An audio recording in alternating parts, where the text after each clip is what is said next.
Imagine this. You're finally on that long-awaited family road trip. The car is packed, the playlist is perfect, and the kids are excited.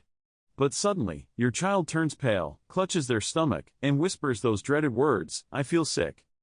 What if I told you that motion sickness in kids isn't just common, but it's something most parents handle the wrong way?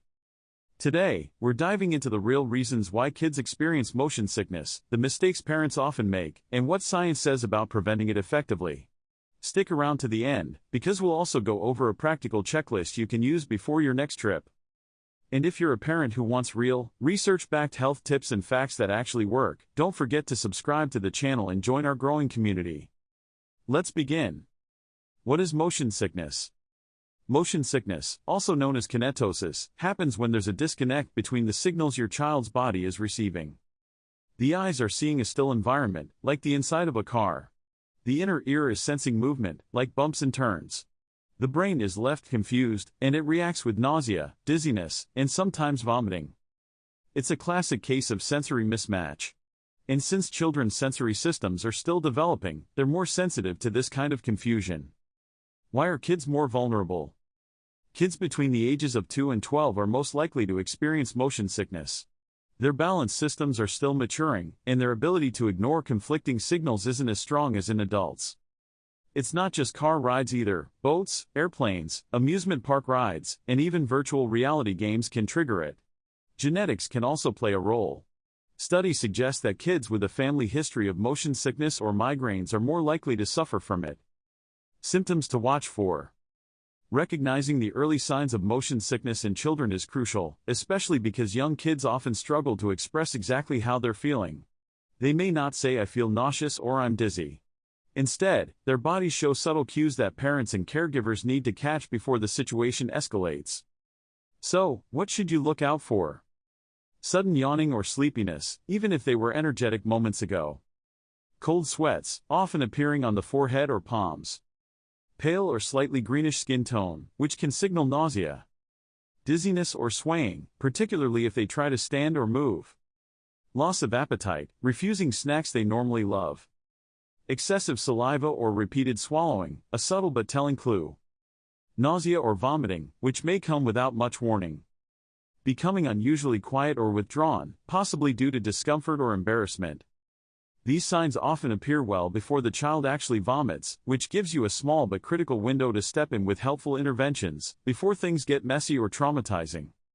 What the research says. Motion sickness is far more common than most people realize. A 2017 study published in the Journal of Pediatric Healthcare found that over 40% of children aged 5 to 10 years experience some form of motion sickness while traveling. But here's the shocking insight. More than half of parents surveyed confessed they had no idea how to handle it. They weren't sure whether to offer food, let the child sleep, or even if they should stop the trip altogether. That's a huge gap between the prevalence of the problem and the public knowledge about how to manage it. This lack of preparedness not only leads to uncomfortable trips but can also build long-term anxiety in children, making them dread future travel. What not to do. Let's talk about the most common mistakes parents unintentionally make, habits that can actually worsen motion sickness. Don't feed your child greasy, spicy, or heavy meals before a trip. These types of foods are harder to digest and more likely to trigger nausea. Don't let them focus on screens, books, or handheld devices while in motion. This disconnect between visual input and physical motion confuses the brain, triggering symptoms. Don't ignore the early warning signs or wait until vomiting occurs. The earlier you act, the easier it is to manage symptoms. Don't assume they'll simply grow out of it. While many children do improve with age, unmanaged motion sickness can lead to travel anxiety and a deep-seated aversion to car rides, buses, or planes. Some kids even begin to associate travel with distress, avoiding road trips, school excursions, or vacations, robbing them of fun, formative experiences. What actually works? Real solutions backed by science and experience. If you've ever had to deal with a car ride filled with cries of "I don't feel good" or sudden vomiting halfway to your destination, you're not alone. Motion sickness in children is incredibly common, but thankfully, there are several proven strategies that actually work. These tips aren't just trial and error, they're backed by research, pediatric advice, and real-world experience from parents who face this issue again and again. 1. Choose the right seat. Where your child sits can make a world of difference. The goal is to reduce motion perception. In cars, the front seat is often best if your child is old enough and it's safe according to car seat guidelines. The less motion the brain detects, the lower the risk of nausea. In planes, aim for seats over the wings. This is where the ride tends to feel the smoothest. On buses or trains, the middle or forward-facing seats are ideal. On boats, choose the lower center deck, where rocking is minimal. Motion sickness is often a result of sensory mismatch, so reducing the amount of movement felt is the first step in prevention. 2. Focus on the horizon. Encourage your child to look outside the window, preferably at a stable, unmoving point like the horizon. This helps synchronize the body's internal motion sensors with what the eyes are seeing, a crucial element in calming the brain's confusion. Bonus tip: avoid activities like reading, drawing, or using devices, which intensify the mismatch between vision and motion. 3. Try ginger for natural relief. Ginger isn't just a folk remedy, it has been scientifically studied for its anti-nausea properties. It can help settle the stomach and reduce queasiness. Safe options for children include ginger chews or candies, ginger tea, ginger capsules or supplements. Parents report that giving children a small dose of ginger 30 minutes before traveling can significantly reduce symptoms. 4. Let in fresh air. Ventilation matters more than you think. A steady flow of cool, fresh air, whether from a rolled-down window or air conditioning vent, can help alleviate nausea by lowering body temperature and reducing stuffiness.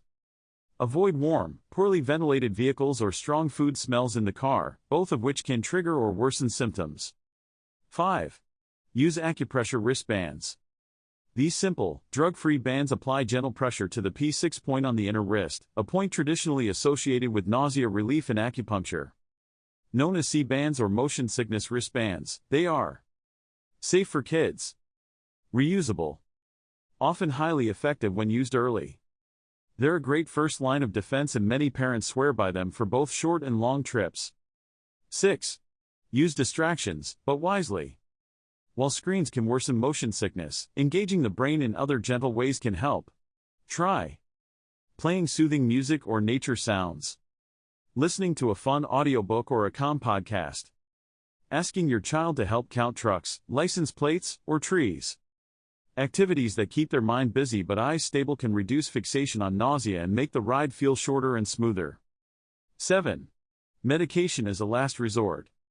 In persistent or severe cases, medication may be necessary, but it should always be discussed with your pediatrician first. Common options include dimenhydrinate, meclizine, in older children or teens, hyoscine patches, though typically for older individuals. Be aware, these can cause drowsiness, dry mouth, or dizziness, so they're best saved for longer trips or situations where other methods have failed. Pre-travel checklist.